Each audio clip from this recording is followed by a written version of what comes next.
Beyonce always in the middle? Isn't that a bit Next question. Oh, yeah. Am I in the middle now? No! Beyonce. Beyonce! Beyonce, come on, girl! Beyonce. And the winner is Beyonce. Beyonce! Beyonce! And the Grammy goes to Cowboy Carter. Beyonce! Beyonce had one of the best videos of all time. Beyonce, it was so monumental. fucking adore you. Beyonce, you changed my life. I definitely want to say thank you to Beyonce. Beyonce was verified a billionaire. Now, we can say people are billionaires, but they actually verify you. She was verified in 2018. There are legendary girl groups, and then there's Destiny's Child. To the world, they are a symbol of female empowerment. 3 women, 3 voices, one unstoppable force. But according to one of the longest running conspiracy theories in the music industry, Destiny's Child was never meant to stay a group. Some believe it was a carefully designed launchpad built for one person, Beyonce.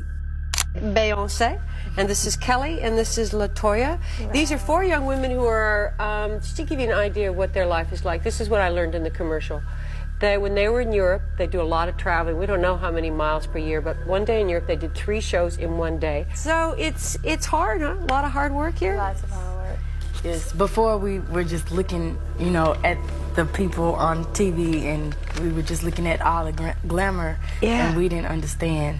Ooh, it's a lot of hard work. Yeah. Some people think you just go in the studio, make a song, and then they think it takes like 5 minutes to do a song, and you come out and it just starts playing on the radio. Right. But it took us. We've been doing this since we were like 9 and 10 years old. Right. And it's been a long process and a long time coming that they're like, oh, well, you guys are never coming out and all this other stuff. We've heard a lot of like negative stuff, but we've always kept our head up and asked God to just lead us in this venture that we're going through, and hopefully we'll be blessed. Now, you must have got this figured out because all 4 of you are going to college, and you are going to study sound engineering and business. Looking for a double major here? Yes, I'm gonna try.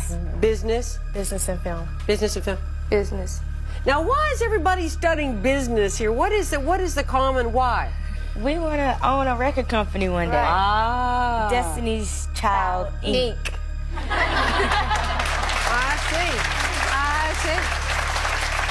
Something that happened suddenly, like at the spur of a moment. It was something that had been going on.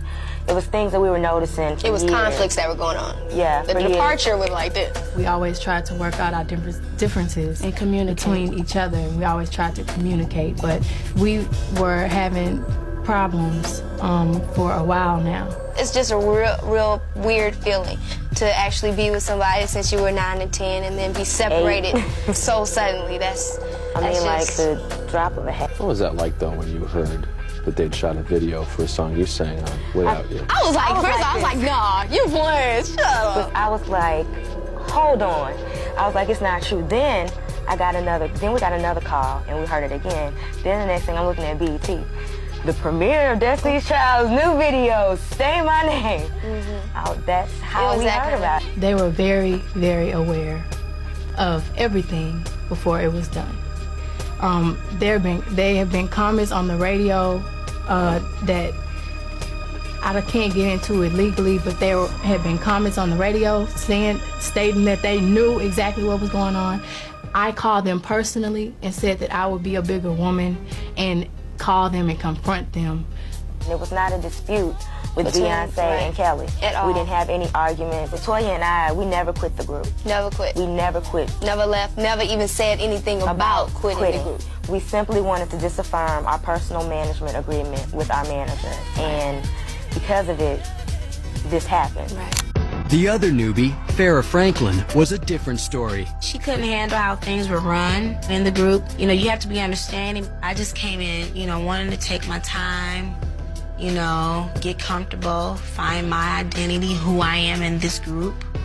Not coming in like, ooh, I've arrived now. And I think maybe those pressures, got to her in that way.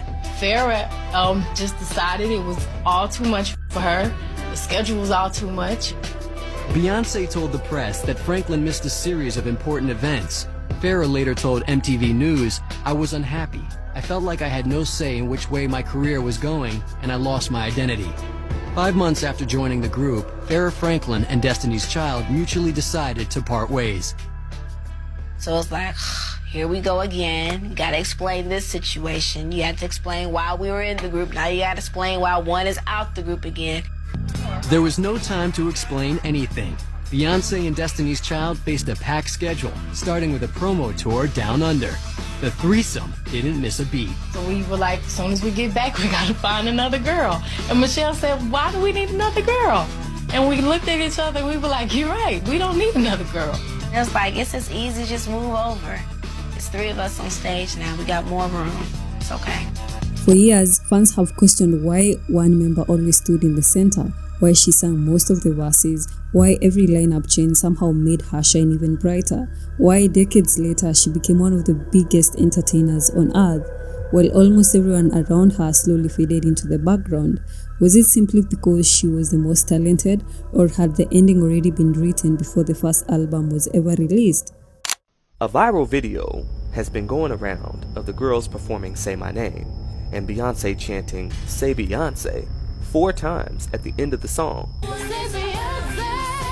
where she could have said all 4 of the girls' names, the same way she did when they performed Say My Name with LaToya and LaTavia back in '99, which ironically was the first and last time the original lineup performed that song together.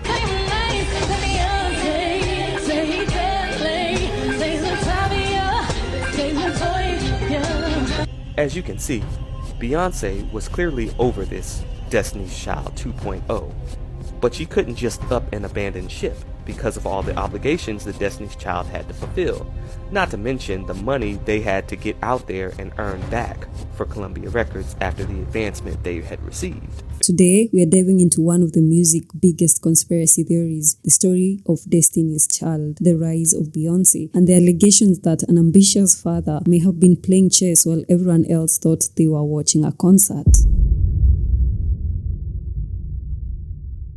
They went to Star Search, which is like American Idol, and they lost.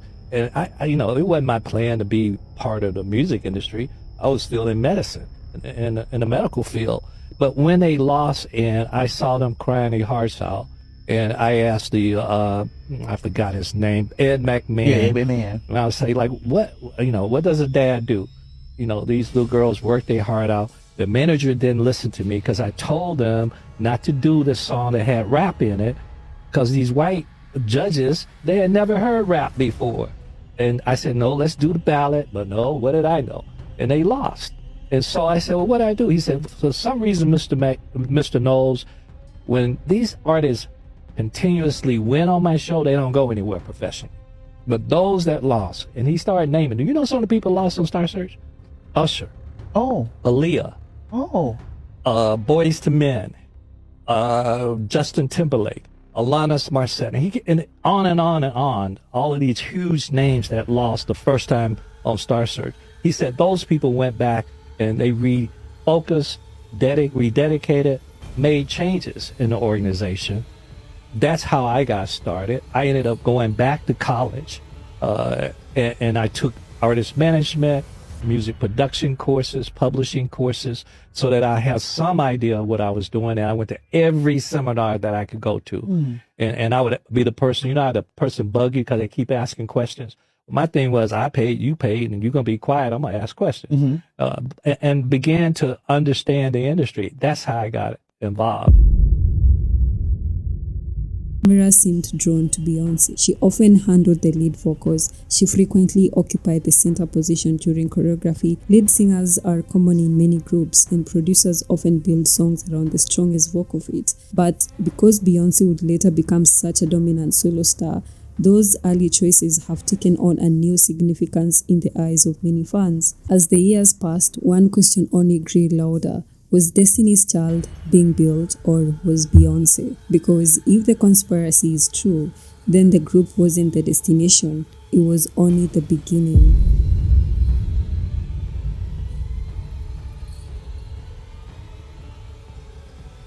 He claimed that there was favoritism, that Beyonce was favored. Given that she is rising now as a star, when you look back, were they in some ways right? Can I keep it real with you? These are three very secure women that you are looking at right now. And the reason why we're still here is because we're secure and we love each other and we support each other. Anything else does not fit. Did you know that you would always want your daughter to be the breakout star? No, not really. Lies you tell. No. You got to remember that I actually came up with this strategy. Okay. That the last 3 albums, and the ladies bought into it. Obviously, they had to buy into it. But the last 3 albums of Destiny's Child, each one of the ladies had solo projects. So they had 2. Michelle has had 3 #1 albums. 3 consistent. Bless her heart. #1 albums. Good for her. And you can do no better than #1, yes, right? Yes. In the gospel genre. In the gospel genre. When you saw Beyonce, Solange, and Jay-Z and the security in the elevator thumping, what was your reaction to that? I have to tell you, I laughed so hard. I laughed so hard because, you know, if you know Solange, that's Solange. You said, Matthew, something to the effect of if Beyonce wouldn't be successful if she was dark-skinned. No, I never said that. Okay, clarify. Look in the book, I don't even say Beyonce's name. What I said is that in pop radio, and you know this, there's different types of radio. There's urban radio, adult contemporary, but pop radio, specifically pop radio. Side by side with Taylor Swift. That if you look over the last history of years, and I had my students at Texas Southern to research this, that where he's a professor, by the way, for 8 years, would see that those black females that are at pop radio of a lighter complexion. That's a fact. That's you can't go past that at all. Do you feel as though it's still going on now? It is, yes. To the point where girls are bleaching their skin and, you know, changing the color of their eyes and things like that? Well, all around the world that's happening, not just in America. Yeah. It still happens. It's unfortunate. Did you encourage Beyonce to stay out of the sun while the other girls in the group darkened up so that Beyonce could be the lightest one? Well, we're actually waiting for you to be the 4th member. Oh. By the early 2000s, the conspiracy was becoming harder for some fans to ignore because while Destiny's Child was still one of the biggest girl groups in the world, Beyonce had already begun taking her first steps alone. In 2000, she approached the 03 Bonnie and Siren. The song became a massive success. To many, it looked like a simple collaboration, but conspiracy theories saw something different. They believed this wasn't just a feature, it was the industry's way of introducing Beyonce as a solo superstar before the group had even ended. Then in 2003, she released Dangerously in Love. The album debuted at #1. It produced multiple hit singles and Grammy Awards and transformed Beyonce from a successful group member into a global phenomenon. Conspiracy videos point to Mathew, relentless management, Beyonce's carefully crafted public image, and her growing relationship with Jay-Z, one of the most influential figures in hip-hop, as piece of a larger puzzle. To believers, the timing seemed too perfect. The group was still active, yet the spotlight had already shifted. The breakup of Destiny's Child should have been the end of the story. Instead, it became the beginning of a much bigger mystery. As Beyonce's career exploded, something strange began catching the internet's attention. Award after award, speech after speech, artists kept mentioning the same name, Beyonce. Sometimes they thanked her, sometimes they praised her. And before long, social media was asking the same question: why does everyone always thank Beyonce? But Beyonce had one of the best videos of all time. One of the best videos of all time. Beyonce, it was so monumental. We fucking adore you. You are our light. Beyonce and I started out around the same time, and just like all of her fans, I fell in love with her. The first time I saw her, from her singing to dancing to acting, she can do it all. She's a triple threat and one of the most talented people I've ever seen. And the fact that Beyonce made a country record changed the game. So thank you. Beyonce, you changed my life. So thank you so much. I definitely want to say thank you to Beyonce. And thank you, Beyonce. You're amazing. I also have to say thank you to Beyonce, just so that we keep the Disney community safe. Everybody, Beyonce, you got great music. We all love to dance to it. We all love you. Then there was Jay-Z, already one of the most powerful figures in hip-hop. His marriage to Beyonce only fueled more speculations. Together they were viewed by some fans as music's ultimate power couple. To conspiracy theorists, they were just celebrities. They were gatekeepers, the people who decided who rose and who disappeared. Then came another layer, the triangles, the pyramid hand signs, the all-seeing eye. They control Jay-Z and Beyonce.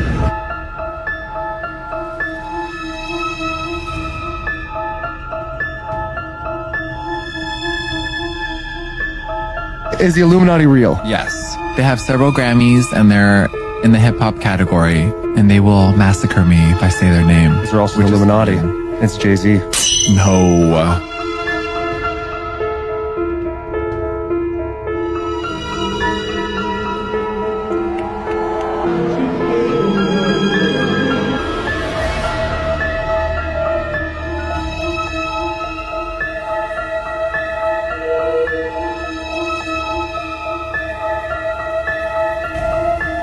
Felt something else come into me.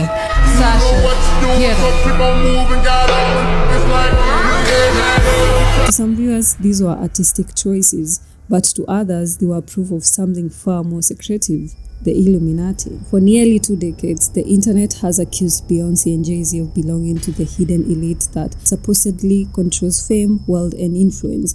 Despite the persistence of these theories, no credible evidence has ever demonstrated that either artist is part of such organizations. By this point, the conspiracy has grown beyond Destiny's Child.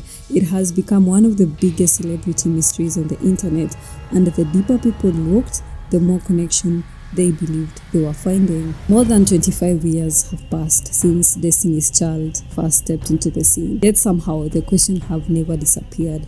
Was Beyonce always destined to become the biggest star, or was she carefully positioned there from the very beginning? Was Mathew Knowles simply a brilliant manager or a strategist who saw one superstar where everyone else saw a group? Did Jay-Z simply marry one of the most talented women in music, or did their partnership create an influence few artists could ever match? Today, Beyonce stands as one of the most decorated artists in the music history. She has broken records, sold out stadiums across the world, and built an empire that reaches far beyond music. For years, people searched for a mastermind. Some pointed to Jay-Z, others blamed the Illuminati. Some even claimed that every artist who came close to Beyonce somehow disappeared from the spotlight. When Aaliyah tragically died in the plane crash in 2001, conspiracy theories quickly emerged online. Some claimed her death cleared the way for Beyonce's rise, despite there being no credible evidence connecting the tragedy to Beyonce and Jay-Z or anyone in their circle. Kelly Rowland, Ashanti, Ciara, Rihanna, every successful woman in pop eventually became part of the same conversation. Could she become bigger than Beyonce? And every time the answer was no, the conspiracy only grew stronger. People kept searching for a hidden hand, a secret organization, a billionaire, an ancient society. What if they were looking in the wrong place? What if the greatest strategy wasn't hidden in some secret meeting but in plain sight? Long before the Grammys, or even before the stadium tours, long even before Jay-Z, there was Mathew Knowles, a businessman, a salesman, a father, a manager who didn't simply discover talent, he built it. He studied the industry, he understood branding, he understood marketing, he understood that history rarely remembers every member of the group.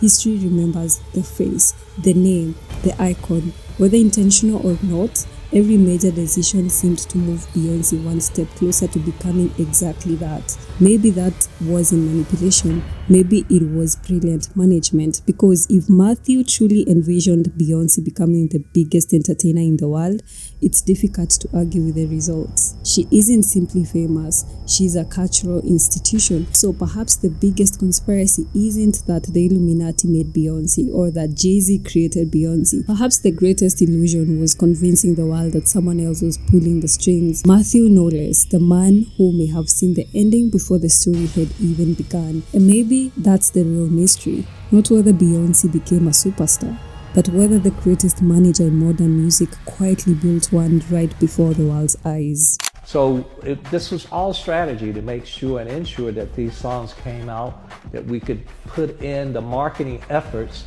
to help the ladies win Grammys. Well, I think Beyonce, yeah, she has the most Grammys than anybody on the planet Earth. Oh, I'm sorry. Gotcha.